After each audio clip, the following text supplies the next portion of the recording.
noi siamo qui per dire che vogliamo, come popolo sardo, uscire dalle strategie della guerra. Noi non c'entriamo con le guerre, vogliamo occupazione. Ma siamo noi in prima persona che dobbiamo essere ogni giorno a metterci. Pertanto i dominatori passano, il popolo sardo resta.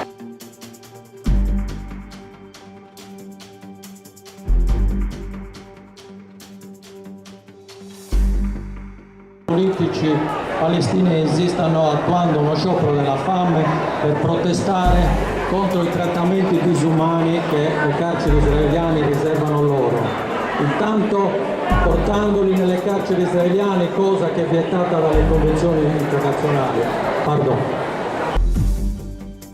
Il territorio viene considerato in sudditanza. Vogliamo la nostra autonomia, la nostra indipendenza.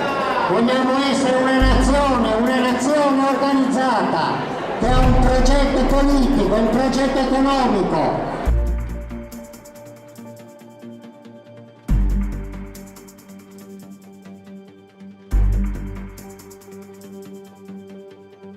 La frase intera è Getausis basis a Foras. Gettiamo le basi militari fuori dalla Sardegna e fuori dalla storia, il che significa che non è solo lotta della Sardegna per liberarsi.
Questo trabalho che deve fare e per unire su popolo, a Parisese che ne con differenza, che per usarsi in medasa, feito con s'unione e con sa forza, con tuo popolo la poi conquistare la libertà, trabalhemos con s'unione.